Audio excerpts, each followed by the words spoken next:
Audio Jungle. Olá pessoal, sejam bem-vindos a mais um episódio do Rochas da Saúde. Aqui a gente traz informações mais variadas de saúde e bem-estar. Hoje a gente vai falar com uma perita criminal, a Norma Bonassorco, que ela foi superintendente do IML, da Polícia Científica, e a gente vai discutir vários casos e várias coisas interessantes. Vamos conferir. Norma, seja muito bem-vinda ao programa. Obrigada, Pedro. Obrigado por aceitar o convite. A gente vai ter uma conversa super bacana agora. Legal. E me conta, como que surgiu essa ideia de virar superintendente do ML, ser perita criminal, professor de medicina legal? Como que foi? Como que surgiu? Na verdade, foi um processo. Eu sou bióloga por formação e um dia eu já era professora da prefeitura, professora do estado, e eu lecionava biologia concursada. E aí uma colega minha falou assim: olha, vai ter um concurso para perito criminal. Aí eu falei assim: nossa, perito criminal, o que que faz isso? Eu sabia que a polícia ela oferecia assim escalas boas, porque eu gosto muito de estudar, escalas boas de trabalho que me possibilitariam estudar, né? Aí eu falei assim, mas Estudar para continuar na formação, é isso? não, Não. Estudar estudar para de forma aprender, por geral, gosto. por gosto. Sempre gostei muito de todos os assuntos. Tá. E aí eu falei assim, bom, mas à época eu já trabalhava com eu tinha trabalhado com botânica na faculdade, tinha trabalhado com fisiologia, né, vegetal, estava trabalhando com meio ambiente num grupo muito interessante, que é a época de educação ambiental. Aí eu falei assim, nossa, um perito criminal, o que que vai fazer um perito criminal? E era 1986 isso, na época da Constituinte. E ali tinha a Constituinte e o crime ambiental estava sendo, né, ali previsto na Constituição Federal. Aí eu falei assim, perito criminal vai trabalhar com crime contra o meio ambiente, eu vou trabalhar. Juntou as peças. Juntei as peças na minha cabeça, fui no último dia, na última hora, e aí eu entrei, né? E nunca vi tanto cadáver na minha vida. Tanto Mas isso cadáver. foi Isso, 88, mais ou menos. mais ou menos 88 88, da né? Não, na Constituição. Constituinte é anterior, né? Então, aí eu basicamente comecei nisso, continuei, né? Aí eu me interessei muito, comecei a me interessar, porque é uma área em que a gente produz provas, né, para o processo penal. Aí eu me interessei na época eu trabalhava com análise de entorpecentes no Instituto Médico Legal, trabalhei 9 anos com isso. Nossa, Então, mas você media a intoxicação não, dos não, não. cadáveres ou Não, de não, não. pessoas? Como que Na era? verdade, ali, eu trabalhava no laboratório de toxicologia, que ficava no primeiro andar, na rua Teodoro Sampaio, 151. E aí, o que que acontecia lá? Então, por exemplo, em relação ao trabalho do necrotério, seria o seguinte, eles tiram partes, né, da pessoa, o estômago, parte do cérebro, o coração, e mandam para a toxicologia para pesquisar um exame toxicológico completo para ver se a pessoa né, Estava estava sob efeito de entorpecentes, inclusive dosagem alcoólica. Bom, mas não Nossa, era isso. mas você. Eu não Desculpa. trabalhava com Tá. isso. Eu trabalhava neste laboratório, Aham. colegas minhas, peritas criminais, faziam essa análise. Eu trabalhava com outra, drogas que são apreendidas na rua. Então, tudo aquilo que o pessoal via, 500 quilos ia parar no meu laboratório, Pra né? você. O Toneladas. seu papel era ver se era uma droga de fato, um Sim, entorpecente. se era da boa. Ah, que interessante. Na verdade, nós Ah, que falávamos, se era então da ninguém boa. pode ser, né? O crime se aperfeiçoa se realmente aquilo for um material, né, que cause dependência física ou psíquica, que esse material esteja relacionado nas listas, né, do Ministério da Saúde. Então, o perito criminal é que faz isso, a droga é levada até ele, então existe então a quantidade, mas ninguém pode fazer nada, o crime só se aperfeiçoa se realmente aquilo for. Então, nós fazíamos essa parte, eu trabalhava nessa área. Então, aí eu comecei a me interessar pelo direito. E de lá eu fiz a faculdade de Direito, depois eu fiz mestrado, doutorado na área de medicina legal. Depois de 9 anos de IML, ali nesse trabalho de IML, eu fui ajudar a montar o laboratório de DNA do Instituto de Criminalística, e esse laboratório. Aí eu tive que praticamente fazer uma faculdade de biologia novamente, porque de 1983, quando eu me formei em biologia, até 1998, Mudou né, muita coisa. muita. Em ciência, 6 meses, você tem conceitos novos, né? E aí, antigamente, saí de lá, quando eu saí da biologia, eram pipetas enormes, né? Agora é tudo micropipeta, eram coisas. E fora o conhecimento do DNA, da Sim. engenharia genética. Aquela reação de polimerase, né? Exatamente. Aí fizemos isso, e aí eu continuei, depois então saí das drogas, vamos dizer assim. E eu fui, mesmo nas drogas, eu estudei bastante. Fui estudar heroína em Roma, que eu tenho dupla Que cidadania. legal. Fiz um trabalho na Croce Bianca, no interior, Mas com mas você drogados. estudava sobre a química da droga em si, sobre a Não, não, dependência, a tipo química, tudo. não, não, não. A análise dizer se aquilo era uma substância ou não, somente essa parte, né? É muito A interessante. identificação da droga, quimicamente, né? E através, obviamente, de equipamentos. Aí eu fui no DNA, foi essa época que eu fiz mestrado, doutoramento, eu fiz isso, aplicação de exame de DNA voltado à elucidação de crimes, e o banco depois do doutorado, banco de dados, né, os aspectos técnicos, éticos e jurídicos relacionados à formação. Foi antes da lei aqui, então eu fiz um estudo para que pudesse ser feita uma lei que ajudasse, né, contribuísse para a confecção dessa lei.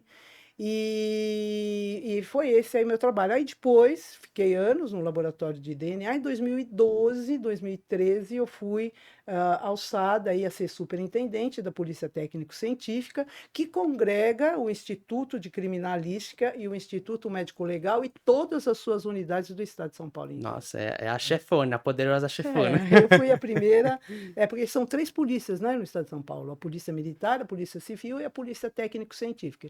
E eu Não, fui não tá chefe da polícia. subordinada à civil, né? A Não, técnica científica já não é mais. esteve, não, não é mais. Ela é autônoma, só nós não temos uma escola própria e uma corregedoria própria.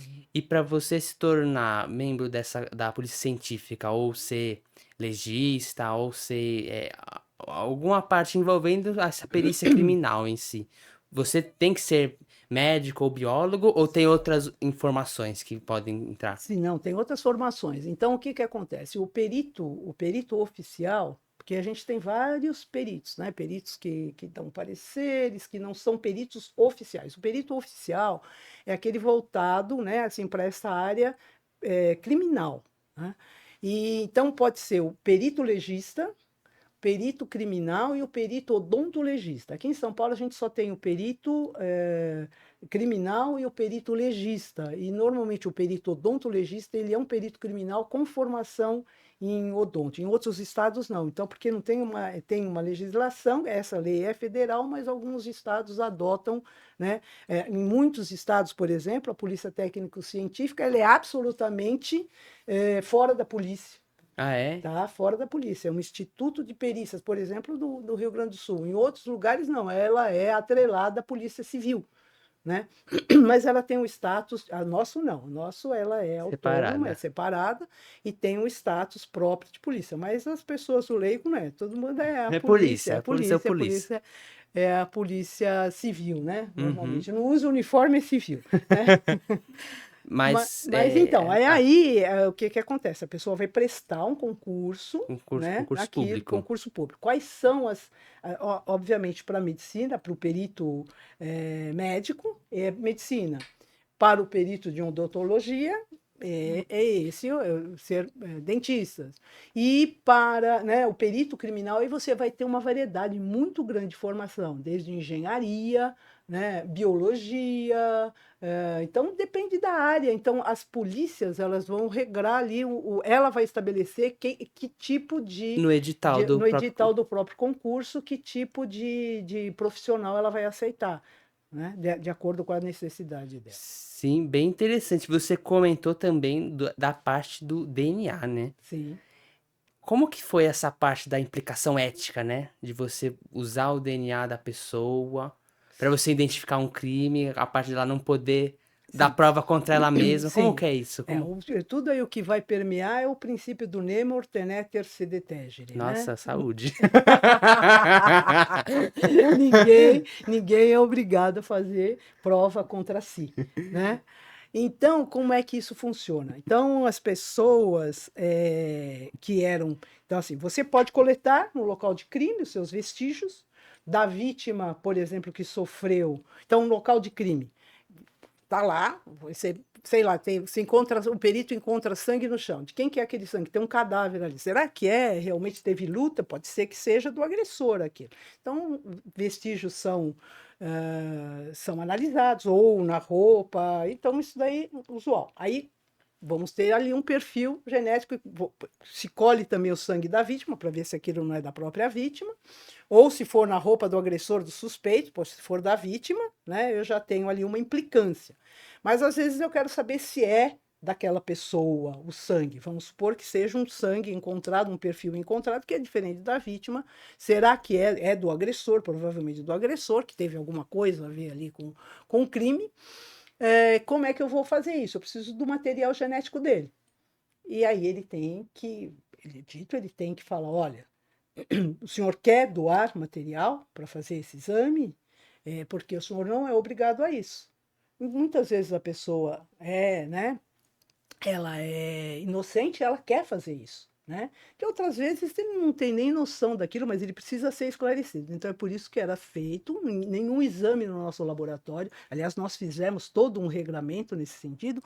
Nenhum exame no nosso laboratório era realizado sem um termo de consentimento, senão não era realizado.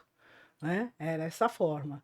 Hoje em dia, os bancos de dados já fizeram isso. A lei determina, né, por exemplo, que condenados sejam por determinados crimes, né, violentos, né, sejam obrigados a doar material, né, mesmo que não tenha nada a ver com aquilo. Então, fica um banco de dados que facilita, né, ali para a vida lá do investigador.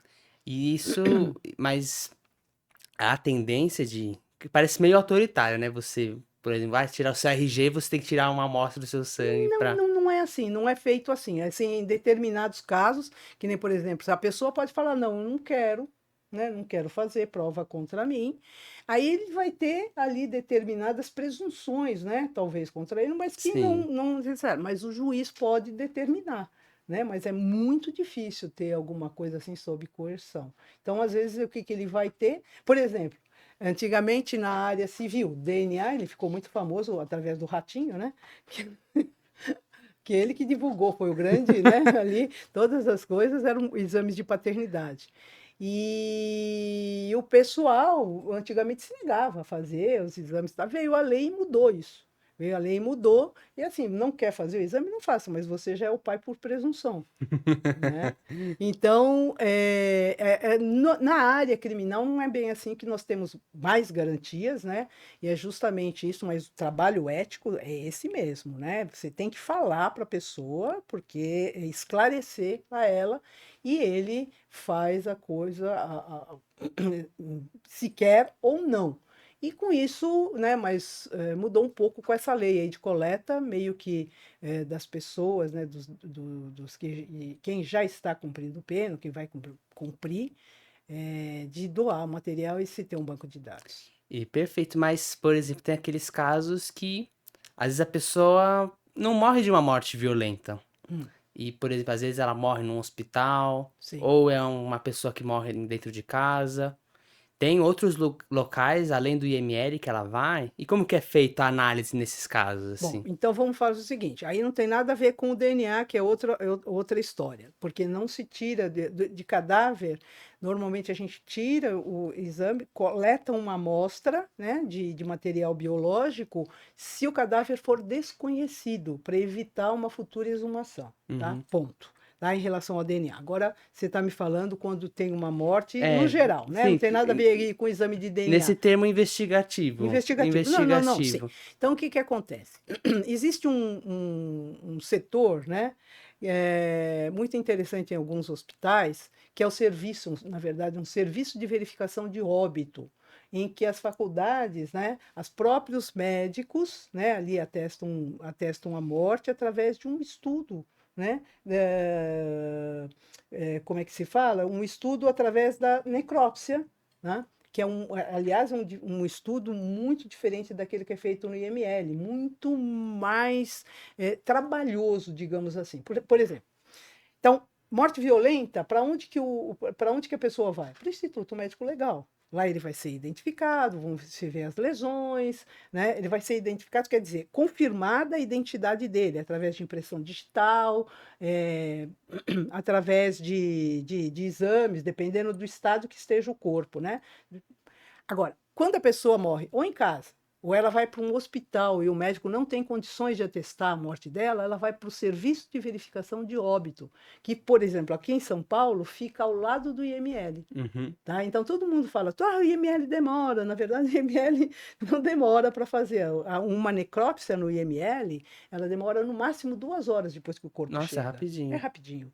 É porque a gente nunca sabe o que vai acontecer depois. Mas no serviço de verificação de óbito, dada a característica, né, ela vai demorar bem mais. Por quê? O que vai acontecer? Eles têm que descobrir, a pessoa está íntegra. Né? No IML ele chega lá com uma lesão enorme, você já sabe a causa-mortes, né? Assim, praticamente Sim. são feitos exames confirmatórios, anatomopatológicos depois. Mas ali, no serviço de verificação de óbito, é muito mais trabalhoso, né?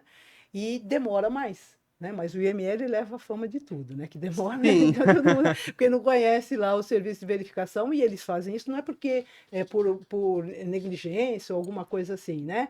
Porque a Demanda. demanda e pela complexidade ali da Mas coisa. Então, como é que funciona? não Então, vamos todos que supor, vão, né? não Por são todos que exemplo, vão. é um idoso que ele tem, sei lá, tem uma insuficiência cardíaca, ou ele tem uma pneumonia. Vamos supor, a pessoa passa mal em casa e é levado para o hospital.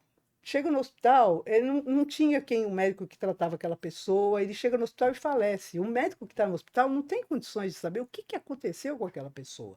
Então ele vai ser encaminhado, o médico fala assim, não vou assinar, tá? No hospital, porque eu não tenho condições de dar isso. Então a Sim. pessoa, os familiares vão à delegacia de polícia, na delegacia de polícia, o delegado vai decidir o que vai ser feito. Se ele acha que ele tem que investigar a casa da pessoa onde ela estava, para ver se tem vestígio de luta, né? Esse tipo. E a Alguma mesma droga, né? ou droga. Não, aí ele encaminha, ele vê se não tem nada disso, ou ele encaminha para o serviço de verificação de óbito, ou ele encaminha para o IML se ele tiver alguma dúvida. Porque o IML trabalha com morte suspeita, morte violenta, principalmente Morte morte suspeita, matada.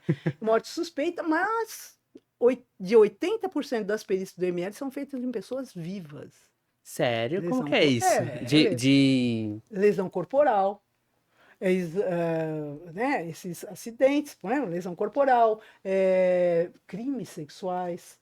Né? Então é uma coisa muito, muito gritante, é muito maior do que o número de mortes. E como que é feita essa análise, por exemplo, em crimes sexuais, que deve ser muito pesado, né? Na verdade, antigamente isso daí fica a cargo no IML, fica ainda da clínica médica. Né? É a clínica médica que vai atender, é a clínica médica que vai coletar o material quando uma pessoa está embriagada, é a clínica médica que vai fazer exame de lesão corporal, é a clínica médica que faz os exames os cautelares, né? Quando alguém é detido e precisa mostrar que ele está íntegro, ele vai sair da mesma forma. Quando ele sai, ele faz outro exame cautelar para mostrar, olha, não apanhou, entendeu? Esse tipo de... Porque a polícia, ela fica custodiando a pessoa, então tem obrigação de se fazer esse tipo de coisa. Bom, aí o que acontece? Vamos supor, a mulher, há alguns anos, isso aí desde mais ou menos 2001, 2002. Até então, bom, antes disso, a mulher, quando sofria, antes de existir a Delegacia de Defesa da Mulher, a mulher sofria algum abuso, né, sexual ou violência doméstica, seja lá o que fosse, ela iria à delegacia de polícia e era atendido por quem tivesse lá de plantão e normalmente, 90% dos casos, o delegado. Né? Ali, toda E imagina o tratamento que era dado, não existia aquela empatia, né? Sim. Aí fizeram as delegacias de mulher, que foi uma coisa assim muito bonita até, que foi copiado por outros países, né? A nossa foi um trabalho de ponta. Aí o que que acontecia? A mulher ia à delegacia, atendida por mulheres, né? Aí não bastava. Por quê? Precisava fazer um exame de corpo de delito para ali se constatar realmente a violência. Então a mulher pegava aquela guia e ia por si própria ao Instituto Médico Legal, ficava na fila, que ia atender, né, os presos, ia atender toda essa coisa, os alcoolizados, aí ela ficava lá, era o serviço. Aí fizeram um projeto que virou um programa, né, que se chama Bem Me Quer. O Né? que seria Esse esse? programa Bem Me Quer, um nome muito inteligente. Ele é uma margarida se recompondo. Bem Me Quer, Mal Me Quer, ele é o programa Bem Me Quer. É a Uhum. recomposição. Então a mulher era levada, e é levada. Hoje o Pérola Byton, né, o Hospital Pérola Byton, Uhum. se mudou, né, para Cracolândia, né? Sim. Mas ela era levada. Então ela ia à delegacia de polícia, tá? Então, depois desse programa instalado, né? Ela vai à delegacia de polícia. Lá ela relata o fato, aí dependendo da circunstância, já vem uma ambulância pegar a mulher na delegacia, ela é acompanhada até um instituto, lá ela é atendida por médicas, né? Médicas mulheres. Mulheres, Ah, mas. tá? Esse sistema, esse programa funciona 24 horas, né? Lá ela se faz esse exame, que vão verificar os indícios de violência, retirar material ali vaginal, anal, seja lá aquilo que ela relatar, né? E esse material é coletado em amostras suficientes para fazer um exame anatomopatológico para verificar se existe sêmen ali, se esse sêmen tem espermatozoides, e outro material, outra amostra encaminhada para o exame, já é guardada para o exame de DNA, se for o caso. Uhum. Tá? Bom, aí essa mulher, ela passa pelo PS, pelo pronto-socorro, para, né, se ela estiver machucada, porque primeiro ela vai para lá, né, assim, tem que ser avaliada do jeito que ela chegou à delegacia. Sim. Aí ela passa pelo pronto-socorro, recebe os cuidados médicos, recebe a pílula do dia seguinte, coquetel anti-HIV, né, e ela vai ser encaminhada também para o tratamento psicológico e para um apoio jurídico. Que É bacana. muito lindo Muito esse bacana projeto, é mesmo. muito lindo. Mas funciona mesmo? Funciona, Ah, que bom. Que nossa, excelente. funciona e atende crianças até 14 anos e mulheres. Que legal. E no interior agora está sendo projetado, faz tempo, um projeto Acolhe, né, que vai fazer. A Unicamp também tem esse trabalho, a Paulista de Medicina também tem esse trabalho de acolhimento, né, tem esses núcleos de violência, porque muitas vezes a mulher não vai à polícia. Tá? Porque 90% dos casos a mulher não vai à polícia. e também o que eu aprendi é que a maioria também é às vezes um próprio conhecido ou familiar, né? Ah, E isso é fica muito bem comum. difícil de você, a pessoa ter, Denunciar, ter ter coragem. coragem, né? Então, por isso que tem aquilo que o pessoal chama de cifra negra, é aquilo que não chega à polícia. E no caso de violência sexual, é mais de 90%. Nossa. Isso. É muito difícil, né? Porque a pessoa São cresce com uma. Geralmente, pessoas mais novas, né, dentro da própria família, cresce com uma questão muito pesada muito pesadas, psicologicamente. muito, muito. Mas acho excelente que tem esse amparo, que o Estado Então, ofereça aí esse amparo. como é que a coisa assim é investigada, né? Muitas vezes a vítima, ela às vezes não vê a pessoa, né? Não sabe, ou às vezes sabe muito quem é a pessoa e não denuncia, às vezes nem chega, ou às vezes chega pra gente. Se alguém descobre, se tem uma denúncia, alguma coisa nesse sentido. Mas aí o que é colhido esse material, é encaminhado para o nosso laboratório, e aí é feito um paralelo com a polícia. A polícia vai, vamos supor, ela descreve a pessoa, a polícia chega até o suspeito e ele vai doar um material e nós vamos fazer a comparação. E é uma análise muito interessante, tecnicamente falando. Por quê? O material, quando se passa lá o suave, que é o cotonete longo, para pegar em busca, né, do espermatozoide na vagina da vítima, vem mais material dela do que material do suspeito. E aí tá tudo misturado. Como é que eu vou saber o que é dela e o que é do suspeito? Né?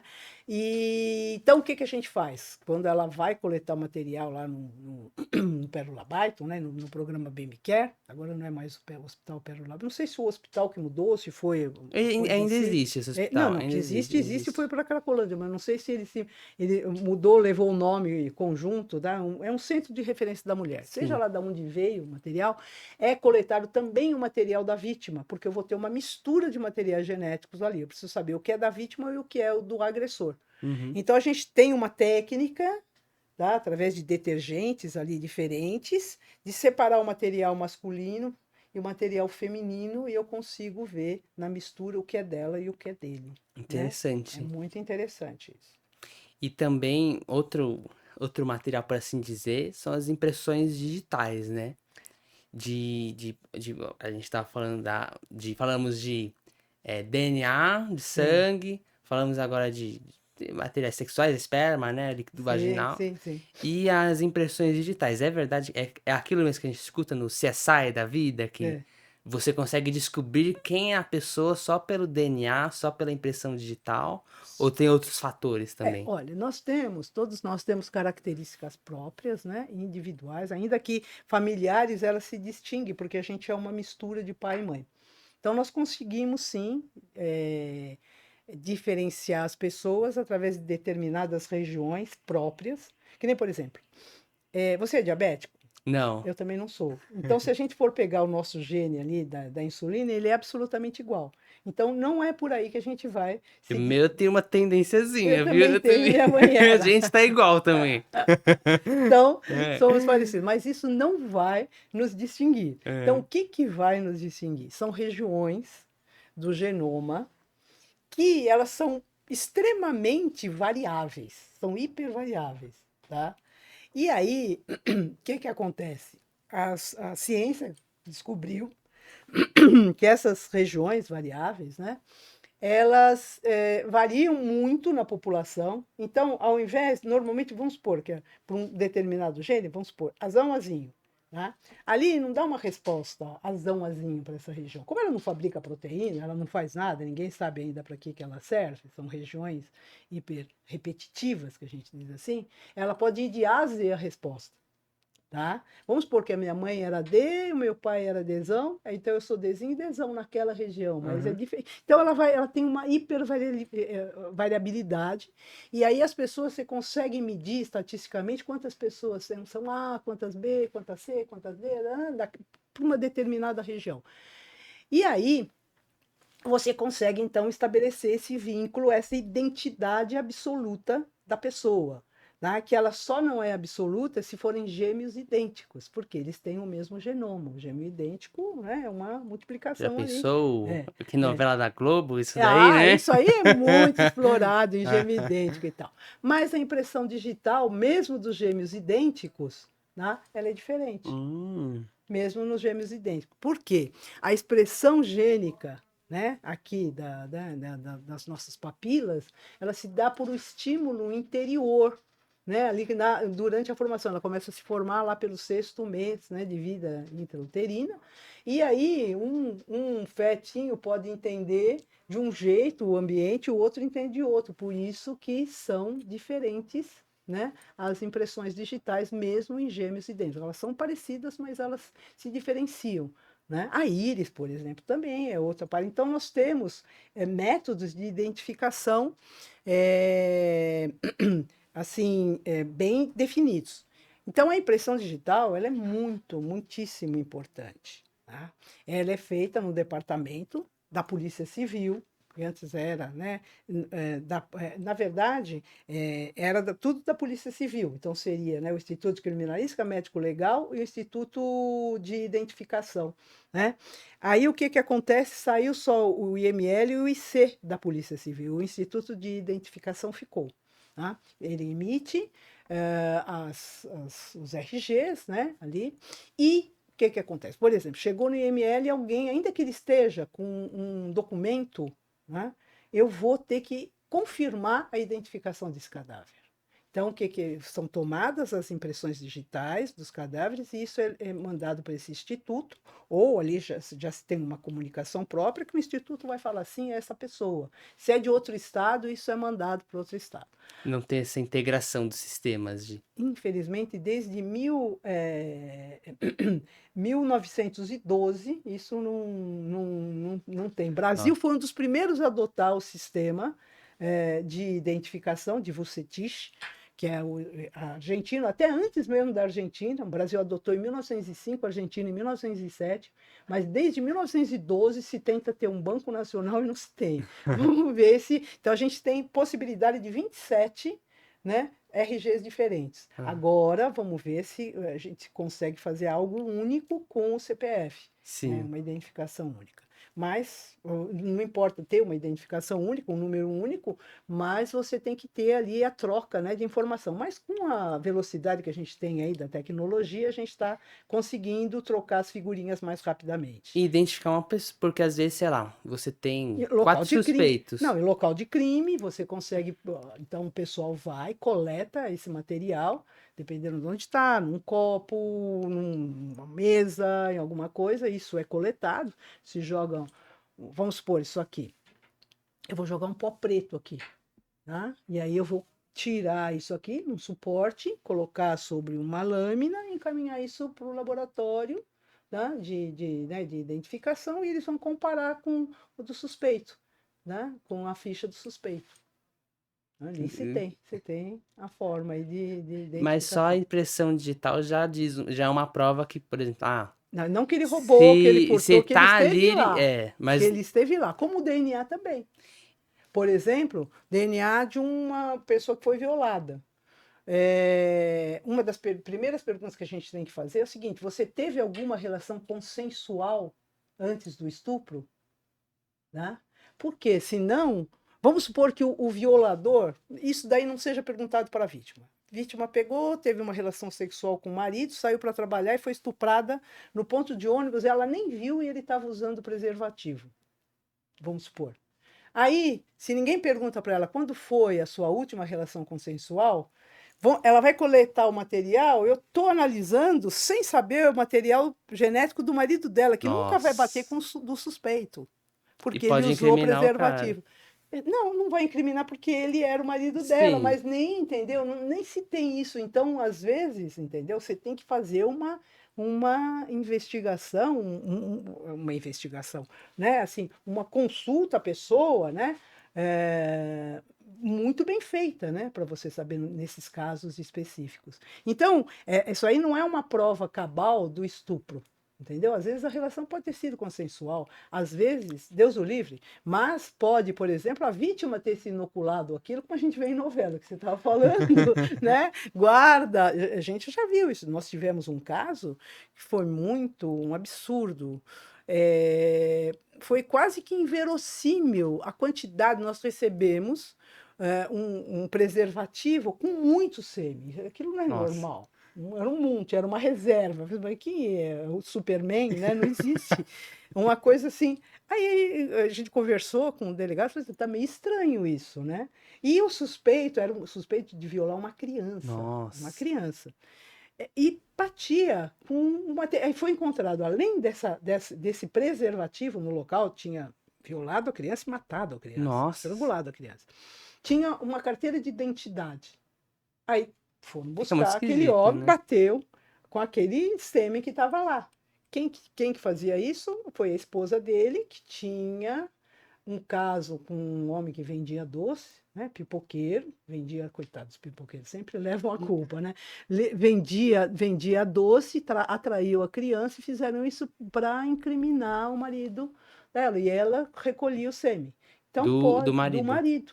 E colocou no preservativo. E quem matou foi o pipoqueiro. Foi. Nossa. Foi. Violou e matou a criança. Nossa, que horrível. Foi. Só que ele fez isso ele confessou, ele fez isso com preservativo. Nossa, que horror. Coitado. Horror, né? Mas como que é feita isso nesse caso das crianças? Por exemplo, É a mesma coisa. Vamos supor, o corpo chega no IML, ele tem que ser examinado, ser colhido tudo. Não é? Ele tem que ser examinado antes de ser banhado, né? Banhado em que forma? Lavado mesmo, Banho. lavado. Então a roupa deve ser examinada, porque a roupa guarda muitos vestígios importantes, né? Então, por exemplo, a pessoa, vamos supor, uma pessoa leva um tiro à distância, quando sai, né, do cano da arma, né, à distância, sai, né, pólvora, sai resíduos, né, ali de chumbo, ele vai cair próximo à arma. Agora, se eu dou um tiro em você encostado, bem próximo, vai ficar o que esse chumbo? Na roupa da pessoa. Né? Então, se, por exemplo, a pessoa for examinada no IML sem a roupa, o médico vai ver o quê? Ele vai ver aqui né, o orifício de entrada. Mas ele vai saber se foi a distância, a curta distância, ou a distância, o tiro? Não. Então, a roupa é importantíssima. Por isso que, quando alguém é encontrado morto, né, é chamada a perícia. O perito criminal vai ao local de crime e ele começa em casos que tem corpos, né? Ele vai ao corpo, ele vai fazer um exame que nós chamamos de exame perinecroscópico. Exame no cadáver. Então ele vai começar a examinar a roupa, então o que aconteceu ali, qual é a arma do crime, ele vai ver distância de tiro, ele Que é vai aquele ver jogo isso de tudo. tabuleiro do detetive, né? Exatamente. Aí ele libera o corpo para ser examinado no IML. No IML, esse exame perinecroscópico também ele é refeito ou deveria ser refeito. Tá? Ele examinar a pessoa ali, depois a pessoa é lavada e aí eles vão colher, né? Ou antes mesmo vão colher, aliás, antes vão colher o material para crime sexual, por exemplo, na mulher, na criança, vai se examinar isso tudo. E quando que é liberado esse cadáver? Ele pode ser enterrado, cremado? Não. Como, É muito difícil, por né? exemplo, Inclusive do SVO até, aquele que vai lá, que a pessoa uhum, morreu. Aí são 2 médicos a atestarem e é autorização do juiz. pra Para enterrar. cremar, para cremar. No crime, não. No crime, muito difícil você conseguir a cremação, porque nunca se sabe o que pode acontecer, morte violenta. Mas aí vai conservar no Por onde formal. vai, por onde vai a coisa. Formal? Por exemplo, você não pode mais fazer um funeral, que eu quero Ah, dizer. funeral, Tipo, por desculpa, exemplo, entendi enterrar. formal. Não, não, tipo, conservar no formal. Quis dizer pra você, por exemplo, precisa rever o Então, cara. olha o que vai acontecer. No caso, é aquilo mais ou menos que a gente falou do crime sexual, vai acontecer com tudo. Quando a pessoa, né, entra lá por morte violenta, o médico é soberano, ele vai falar o que ele quer, ele já para determinação da causa mortis. O que vai ser colhido, né? Mas, por rotina, o indicado é coletar, né, amostra de sangue para fazer toxicológico completo, né? Dosagem alcoólica e toxicológico para ver se tem, né? Ali teve uso de substância, contato com substância que causa dependência física ou psíquica e qual é essa substância. Isso a gente faz naquele laboratório de toxicologia que eu falei para você. E é colhido um pedaço de cada víscera. Né? Cérebro, pulmão, coração, o estômago inteiro para ver o conteúdo estomacal, né? E isso é encaminhado tanto para o laboratório de toxicologia como, né, para o laboratório de anatomopatologia, não o estômago, mas um fragmento de Pra pôr em cada um. lâmina. E aí, para pôr em lâmina, aí sim é usado formol. Formol a 4%. Uhum. Tá? Que isso é importante para a gente, porque às vezes a gente, em casos que a gente não tem nada, né, não tem nada da vítima, e a gente tem as lâminas. Então, se tiver um formol, numa concentração de formol muito maior, pode por exemplo, me atrapalhar o exame de DNA. Eu não tenho fidedignidade, porque o formol altera lá as cadeias de DNA. Ah, então ele tem que ter essa concentração. Que nem, por exemplo, você está examinando, você fala, tá, mas se foi coletado, né? Vamos supor, nós tivemos um caso muito triste de uma criança que faleceu, assim, subitamente. Aí foi levado, obviamente, ao Instituto Médico Legal, e foi detectada a morte, realmente problema no coração da criança que não havia sido, mas os pais não se conformavam com isso, né? E a criança foi enterrada, tudo, e a coisa seguiu. E eles começaram a alegar que, porque quando fazem, né, então retira lá né, o fragmento do coração, se vê ali a parte necrosada nas lâminas, Uhum. certo? E aquilo Sim. confirmava. Aí veio um conceito muito importante que foi questionado. Será que esse material encaminhado para o exame de anatomopatologia é realmente daquela criança, Ah, daquela pessoa? Tá? Isso se chama cadeia de custódia. Que você sabe, você vai certificando essa origem. Então, saiu de lá, tá? E foi lacrado com lacre tal. Quem recebe, é o lacre tal, e aí vai, é uma cadeia de segurança do responsabilidade. cadáver, né? Pra Exatamente, de você. tudo, de local de crime, tudo isso, esse conceito, inclusive, nós apregoávamos muito disso, está inclusive hoje no Código de Processo Penal. Tá? Então tem que seguir toda essa cadeia de custódia. Então, o que se tinha dessa pessoa, dessa criança, era isso. E a certeza, a demonstração da cadeia de custódia. Realmente foi, não teve uma troca no laboratório. E Tá? realmente foi de um problema cardíaco dela Foi, mesmo. Né? infelizmente foi, infelizmente. Mas é difícil aceitar, né? Com certeza, né? É Uma difícil. criança assim, muito Acho triste. que se eu fosse os pais, eu também. É, mas é a parte do luto, né? Do A luto, a negação. negação, né? É, e você tinha me contado que você atuou em vários, na identificação de vários desastres aéreos, né?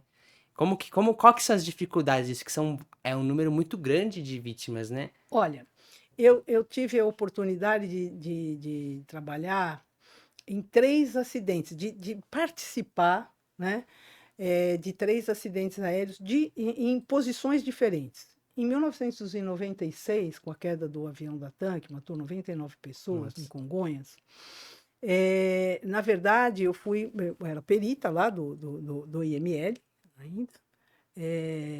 96, eu saí de lá em 98. A gente atuou ali voluntariamente, porque uma comoção enorme, né? Mesmo dentre os técnicos, né? E, na verdade, eu trabalhava no laboratório de toxicologia e toda ajuda é muito gratificante quando o pessoal, a equipe de identificação, porque aí a grande coisa aí é a equipe de identificação. Ainda não existia exame de DNA. Nossa. Tá? Não existia. Existia raramente, né? Assim, eram estudos, né? E que normalmente para confirmação, né? Era a última ratio, vamos dizer, usar um termo lá, a última medida, né? Sim, que devia ser bem caro também pra. Também era muito caro e muito raro de ser usado. Então, como que isso é feito? Como que é feito? Primeiro, reconhecimento, tentativa de reconhecimento visual. Então, como que você vai fazer isso? Então, a primeira coisa que se faz em casos, né, de acidentes de massa, que a gente chama assim, onde morrem muitas pessoas, os parentes são chamados para levar tudo que se tiver dessa pessoa. Exames médicos, de odonto, tanto é que existe uma lei que obriga os dentistas a guardarem o material por 5 anos. Né? Após a morte. Após a morte não, do tratamento da pessoa que fez. Né? Quando estava lá, a pessoa está... Um cliente, por exemplo, Sim. se eu falecer, a minha dentista vai ter, alguém que precisar, a minha família vai pegar com ela porque eu fiz tratamento há menos de 5 anos. Tá? Bom, enfim, então o que que vai se. Qual é a sequência? A sequência é a de fazer a identificação visual e sempre confirmar com alguma técnica. Então tá fácil de ver, a pessoa normalmente é politraumatismo, que acaba acontecendo, então existem perdas, né, de Certo. membros, de fragmentos, né, da pessoa, de pedaços mesmo, para não falar, né, a gente está falando de corpos, né, humanos, e aí isso é confirmado, por exemplo, se ela tem mão, tá lá, a pessoa parte, não queimou, porque normalmente sempre são muitas coisas. Então se tira, né, a impressão digital e se confirma realmente. Então, às vezes está queimado parcialmente, a pessoa, então dá para ali para se ver, mas dificilmente você vai pedir para um familiar entrar para confirmar que porque é uma coisa muito difícil, até para quem é técnico, imagina para um familiar, é traumatizante. Bom, Aí, se é confirmado com isso e com outro método, por outro método, pode ser. Então, vamos supor, você tem ali a pessoa, está com mão, e você tem condição de falar, essa pessoa pelas impressões digitais. Aí, se for só pela impressão digital, você vai usar um outro, além da impressão digital, odonto, se ela tiver isso. Ou uma radiografia, perna quebrada, e tem a perna da pessoa lá para você confirmar. Então, tem sempre isso. Tatuagem, por exemplo, piercing, isso ajuda, né? Mas ninguém vai ser identificado pelo piercing, né?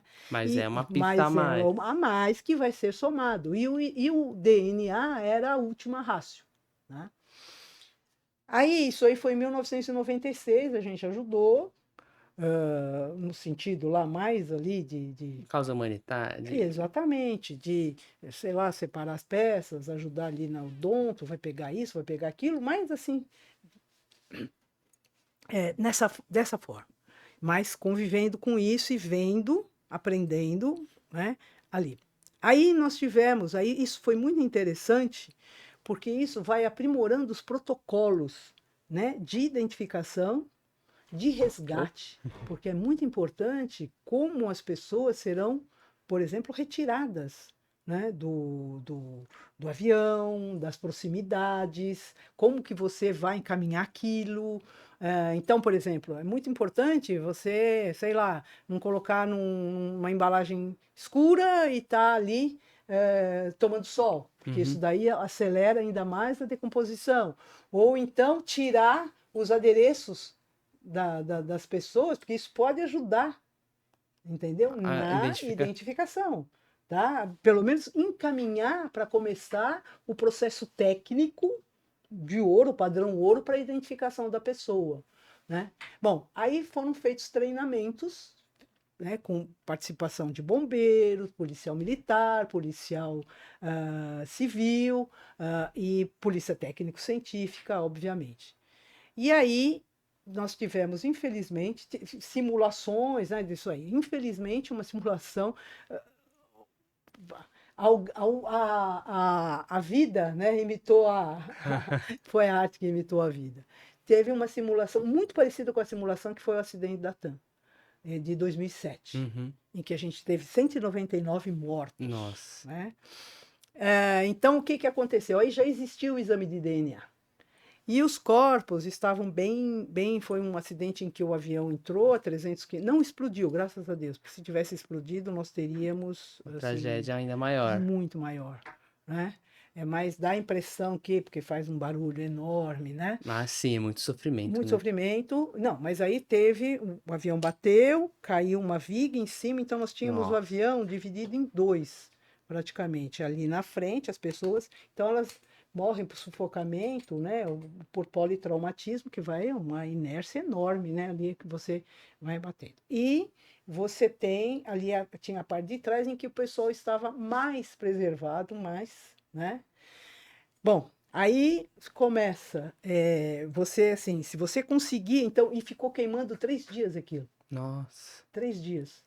Então, muito difícil. Você imagina os corpos como No estavam, estado, né? né? Então, obviamente, isso foi aprimorado depois. Bom, aí o que, que aconteceu aí? Nós tínhamos o exame de DNA ajudou muito. Também a mesma coisa que o pessoal aí tinha 3 dias, às vezes eles fazem luva cadavérica para identificação, então o corpo já está meio que em decomposição, alguma coisa, se veste sobre a mão do analista, aquela mão, a pele da mão da Nossa. pessoa, para se tirar. Então são técnicos, né? São papiloscopistas, né? Que fazem isso, especialistas. Papiloscopista é o que pega a impressão digital, né? Exatamente, pega. E ajudando lá no IML, fazendo isso. Bom, primeira coisa que a gente tem, nenhum IML do mundo tem lugar para 200 mortos numa só vez. Isso seria uma coisa, né, absurda. Então, o que, que a gente faz? A gente aluga caminhões, contêineres, né, de refrigeração e os corpos são colocados lá, né? A Defesa Civil já nos manda isso. Isso no mundo inteiro é assim. E as pessoas às vezes acham, olha, tá, não é isso. É um respeito muito grande que o pessoal tem. Bom, aí o que que isso foi feito? A mesma coisa, começa lá pela impressão digital, reconhecimento aí estava mais difícil, né? É, mas sempre assim, vestes, a gente guarda tudo, os adereços que a pessoa possa ter, E né? tinha o Tudo aquilo DNA mais numerado. acessível, né? E aí o DNA estava mais acessível. Nosso laboratório recebeu mais de 800 fragmentos, Nossa, tá? De pessoas e quase ajudamos. Então aí 4 vezes mais, né? o que que a gente ajudava já? Olha, o cadáver número tal, tá? É homem ou mulher. Então isso já fazia uma dicotomia enorme. Então, para comparação com aqueles materiais que a gente ia afunilando, afunilando, afunilando, e foi coletado material dos familiares já, de todos os familiares, foi feito um banco de dados e o exame de DNA ajudou, no caso aí, apenas pelo DNA 20%, mas o exame de DNA foi para confirmação de todos. Então, todos, mesmo aqueles que estavam mais íntegros, o material foi retirado, material genético foi retirado, porque de repente eu encontrava uma outra peça da pessoa que já tinha sido liberado, mas eu sabia que era daquela pessoa, porque a pessoa saía com a maior parte possível, né? Sim, É uma coisa muito triste você sim. definir o que que você vai ser, o que é corpo, o que não é. Aliás, uma sugestão é de você conversar com o Dr. Mário Jorge Titsuya, que foi o responsável no IML pela identificação de todos esses acidentes. Primeiro foi o Dr. Daniel Munhoz, do primeiro, mas ele era assistente. Depois, tanto desse como do Eduardo Campos, foi o Dr. Mário Jorge. É Uhum. muito interessante. Esse tipo ele pode falar com Bem grande precisão. interessante. Bom, aí o que que foi feito? O exame de DNA ajudou muito, porque foi muito mais veloz. A gente já sabia que era a pessoa, inverteu-se a coisa. Falou, esse cadáver é tal. Então, aí vem o DNA mais a odontolegal. Então, foi muito mais rápido. Tanto é que nós batemos recordes, porque normalmente isso aí era muito difícil sem o exame de DNA. Então, o que que eles faziam? Demorava, olha, vai ser só 60%. O mundo, hein, falava isso. Só 60% conseguirão ser Identifica. identificados. Nós conseguimos, né, dos 199, identificarmos 165. Ah, Cento e bastante. sessenta e cinco, não, 195 pessoas. Nossa, bastante. Muito. É um Quase recorde todos. mundial em um prazo de 20 dias. Nossa, Só muito que, rápido. mas ninguém, é muito rápido, né? Mas todo mundo fala, faltam 4, né?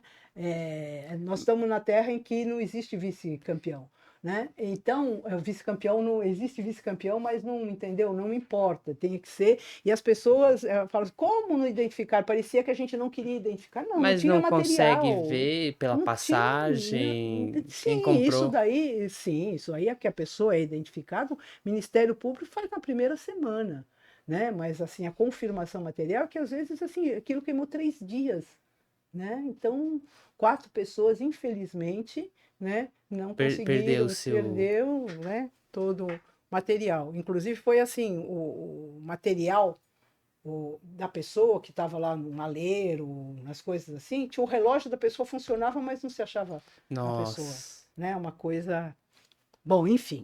Mas aí o terceiro caso, e que aí eu já não estava mais no laboratório de DNA, e sim, eu estava como superintendente, foi o caso do Eduardo Campos, foi um caso muito. Foi candidato à Foi presidência. candidato à presidência, foi um 2014, né? acidente, foi em 2014, teve esse acidente em que os corpos foram praticamente assim, muito dilacerados, moídos, não se tinha, né? Assim, e o exame de DNA foi muitíssimo importante, porque não se tinha outra condição que senão o exame de DNA. Os acidentes aéreos são muito assim É um chocantes, trauma né? de altíssima energia, né, Jean? De altíssimo, o corpo pode pulverizar. Aí foi o caso que o avião entrou a mais de 300 quilômetros na terra, girando Nossa. aquilo, foi uma coisa muito, muito chocante, né? E E aí tem uma foi o pressão exame de política, né? DNA. Ah, sim, Por sim. Aí conta. nós, uma semana a gente, mas também o número era bem menor, né? De pessoas que estavam lá, acho que eram, não me recordo se 7 ou 8 pessoas, né? Além do piloto, o copiloto, o candidato e mais pessoas do Comitiva. staff Uhum. dele. Mas é isso, Pedro.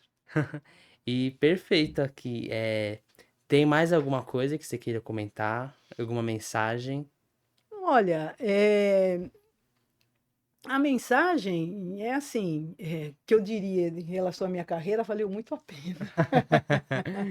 Que eu podia ter derivado, né, depois da faculdade de direito para outras, né, outra profissão, tudo, mas não, e realmente aquilo, a eu sou muito grata à instituição policial que que acolhe muito as pessoas e que me propiciou isso de poder estudar.